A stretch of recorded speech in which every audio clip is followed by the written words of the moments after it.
Bueno, la APCA Ashen, la Asamblea Permanente del Comahue por el Agua de Ashen, es una parte de la Asamblea Permanente del Comahue que decidió trabajar a nivel territorial en el pueblo de Ashen, que está en la provincia de Río Negro, a pocos kilómetros de Neuquén capital, en el corazón de la, digamos, de la productividad de la manzana. O sea, el Alto Valle entre Río Negro y Neuquén tiene como producto típico la manzana, que es una manzana de exportación. Y Ashen es un pueblo que tiene un foco de contaminación bastante grande, porque justamente está la manzana, que en cuanto a monocultivo requieren muchas fumigaciones por año. Y además de la manzana hay una fábrica de yeso y un horno de ladrillones. Además de todo eso, que ya como hacía de Ashen un pueblo bastante, digamos, contaminado, se agregó la actividad extractiva. Y de repente una invasión de camiones y obreros, sobre todo de la empresa Apache, que empezaron a agujerar, digamos, todo el territorio urbano. Y en el medio de las chacras, en el medio de los hilares de manzano, de repente empezaron a verse bombas, cigüeñas y torres de perforaciones y pozos, finalmente. Así que, bueno, la gente de Ashen se empezó a juntar y haciendo reuniones los martes, asambleas en el gremio UNTER, y de a poco, desde el Día Internacional en contra del fracking, que es el 22 de septiembre, empezaron a visibilizar el problema adentro de lo que es el mismo pueblo. Entonces con la municipalidad, los políticos, la intendenta, y se llevó adelante una lucha bastante cerrada y finalmente el mes pasado se organizó un Toxitour, que es un tour, digamos, se lleva a la gente a ver lo que son los focos de contaminación del lugar y se llevó alguna gente de la municipalidad, gente de la pastoral y gente del gremio y simplemente vecinos a ver cómo trabajaba la empresa Apache y cómo, por ejemplo, almacenaba los residuos tóxicos de la hidrofractura. Hay pozos de gas multifractural allá en Ashen, y eso, y después cómo, digamos, en la planta de agua cómo se trabajaba. Eso conllevó a un paso ulterior, que fue el hecho que se intentó ir a sacar una muestra de agua de la empresa, cosa que la empresa negó, y finalmente fueron con la defensora del pueblo a sacar una muestra. Ahora parece que hace unos días pasó una ordenanza que prohíbe la actividad extractiva en el territorio del pueblo. Todavía, digamos, no es oficial, pero parece que se votó casi a la unanimidad. El único concejal que se declaró en contra fue el PJ. Y nada, así que parece que es una batalla que se está llevando adelante de una manera bastante exitosa. Ahora, no es fácil porque la actividad productiva de manzana no está yendo muy bien. Entonces lo que hace la empresa justamente propone el contrato o sea, alquila pequeño pedazo de chacras, cuadraditos de chacras para 20, 30 mil pesos por mes. Y justamente a las chacras que apunta a las chacras que están yendo mal o que están cerrando. Entonces obviamente la actividad como se transforma, ¿no? El problema del fracking como actividad, digamos, económica, social, va como la mega minería, creo, es que reduce el territorio a, no sé, aunque es agujerado, entonces, y agota el agua y contamina, obviamente. La poca agua que queda contaminada y entonces como no se puede hacer nada más, digamos, o sea, esa tierra, este territorio es un territorio muerto, agotado, ¿no? Entonces, nada, es una actividad que realmente como se está tomando muy a la ligera y se está difundiendo, por ejemplo, en la provincia de Neuquén recién como agujeraron una reserva natural de empresa Total de Francia, que es un país que prohibió esa técnica, por ejemplo, en su territorio.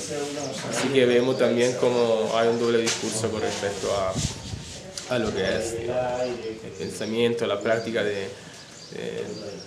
con respecto a esa técnica, porque hay países que lo prohíben, pero sus empresas después lo van haciendo, digamos, alrededor del mundo. Entonces, bueno, creo que hay que tener mucho cuidado porque si realmente se llega a instalar ese tipo de técnica, es, digamos, un punto menos para el desarrollo de la vida digna en este país. Igual, a ver, otro discurso que me gustaría un poco tratar es el discurso entre la relación entre empresa privada, multinacionales o transnacionales, y lo que fue todo el discurso de YPF. Eso es una cosa muy interesante, porque ahí se juntó un poco, digamos, la ideología del gobierno con la escasez y la imposibilidad de medios. Y hasta antes de ayer salió una nota que decía que supuestamente Cristina estaba buscando de vuelta a Repsol porque no encontraron las inversiones para poder desarrollar todo el proyecto, digamos, extractivo, sobre todo con respecto a la tecnología de no convencional, digamos, con la tecnología para extraer hidrocarburos no convencionales. Entonces, como después de meses de intentar, digamos, buscar fondos, viajes a Estados Unidos, de galucho, se está pensando de volver a al viejo sistema, y eso como demuestra como toda la movida de YPF de hecho fue una distracción, digamos, yo creo que ni siquiera fue una apuesta, casi fue una estrategia comunicativa, digamos. Y es por un lado. Por el otro está otra empresa nacional, que es la Casa de Petróleo de Neuquén, que es provincial, no es nacional, pero sí es pública, estatal, y que sería muy interesante hacer un seguimiento de cómo se formó a nivel de capital, por ejemplo, cuáles son sus actividades, porque está cotizada en la Bolsa de Buenos Aires, y por lo que tengo entendido, su capital se generó a través de la regalía de la otra empresa petrolera que está presente en la provincia de Neuquén. Ahora sí, ¿por qué el fracking?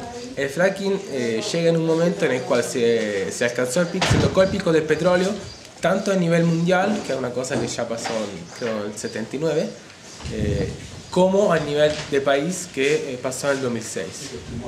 Entonces, con la llegada del pico del petróleo, el agotamiento de los horizontes convencionales, se apunta a buscar otro tipo de hidrocarburo mucho más caro, mucho más difícil para extraer y que conlleva, digamos, una movilización de infraestructura muy grande.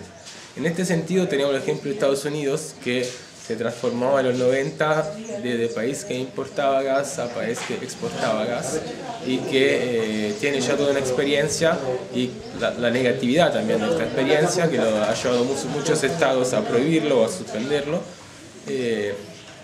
Y ahí se ve, digamos, cómo se desarrolla, digamos, la actividad. Y seguramente no hay que pensar solo que es una actividad que contamina a nivel, digamos, de perforación, porque la contaminación de las aguas que da la perforación es casi segura, sino más bien genera un movimiento alrededor suyo que a su vez es contaminante.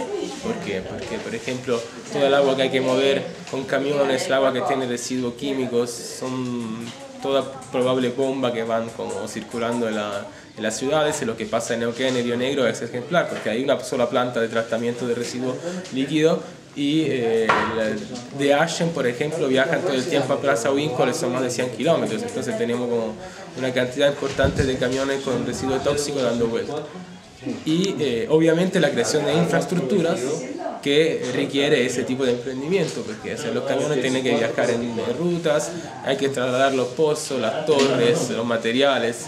Entonces, como vemos que realmente es una transformación territorial muy grande, por un lado. Y por el otro, siempre se genera el discurso que ese tipo de inversión van a dar trabajo, que también parece ser una mentira, porque sabemos que la falta más grande para desarrollar esa técnica es el recurso humano, y hace falta de gente, digamos, formada, y la mayoría como son gente que la empresa extranjera directamente importa en conjunto con sus capitales y sus equipos. Así que poco trabajo para gente no del lugar, y al mismo tiempo todo el trabajo que podía hacer de chacra o que realmente como repartía mínimamente la plata se ve anulado, por eso que concentra mucha plata para pocas personas. Y en último quería decir algo más. Por ejemplo, el tema del pico del petróleo es un tema muy importante, porque si nosotros pensamos que la permacultura en el Reino Unido nació justamente como reflexión en base al hecho que se había alcanzado el pico del petróleo a nivel mundial. Es que después de años, eso al final de los 70, ¿no? Después de años se fue como trasladando el discurso y se empezó a razonar más en términos de transición, que hoy es, digamos, el horizonte que tenemos para poder salir de una sociedad dependiente del hidrocarburo. Y se cambió a eso porque digamos, los permacultores se dieron cuenta que el modelo de aislarse o de alejarse de la ciudad ya no daba más, porque con el extractivismo avanzante justamente no hay lugar donde esconderse. Entonces, como hay que empezar a reconfigurar un poco lo que es el horizonte, la relación entre centro-periferia y la relación entre ciudad-campo o ciudad-naturaleza, si queremos. El modelo metropolitano está por todos lados. O sea, en el medio de la Amazonas, donde se está deforestando para sembrar soja transgénica para hacer biocombustible, en la megaminería en Ecuador, si queremos, o simplemente en los cerros acá de nuestra provincia, por ejemplo, donde el modelo megaminero, o sea, no te deja.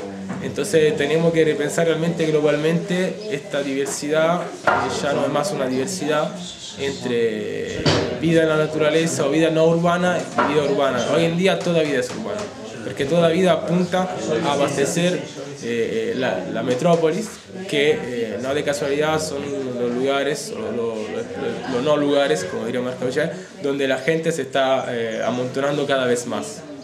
Entonces también tenemos que pensar que el flujo migratorio apunta, digamos, a instalarse en la sociedad metropolitanas, que, como se sabe, son sociedades de puro consumo. Y entonces ahí tenemos, digamos, también el nexo de la relación que tenemos entre extractivismo, neoliberalismo, digamos, y economía actual, que de hecho hace del consumo la parte más importante. O sea, que casi que la producción pasó en segundo plano, porque realmente lo que se pide es consumo, que en día de hoy también es consenso. Consenso a un modelo económico mundial y, por ejemplo, lo que pasa, no sé, acá en Argentina, que se puede tener en cuenta, es que se tiene una política social en parte en cuanto a política económica. O sea, se fomenta, digamos, el consumo a través de inyección de plata por parte del Estado y se acelera el mercado interno, digamos. Así hay que tener en cuenta toda esta cosa, y quizás como idea la de apuntar a una especie de decrecimiento económico armónico y ahora gradual pero rápido, porque si no lo hacemos realmente va a ser un decrecimiento muy traumático. Y retomar un poco lo que dice Latouche, me parece como una buena propuesta después de todo. Y eso da para debatir igual, o sea, transición, decrecimiento, desarrollo de las economías locales, solidarias y sociales. Y eso es un poco como la idea para empezar a pensar la actividad, digamos, después del hidrocarburo, que después de todo es una energía barata, era una energía barata, porque ahora ya no es tan barata, y eso se va a ver en unos años. Y empezar también a buscar nuevas formas de energías, porque las hay, y también existe ya la tecnología. Así que también de la Asamblea apuntaba un poco a todo ese discurso, que parece largo y complejo, pero de última como quedarse en un no y sin plantear realmente lo que queremos y cómo queremos vivir, y queda medio así, queda siempre que dependemos de la voluntad de otros, y nosotros no, nosotros queremos autogobernarnos.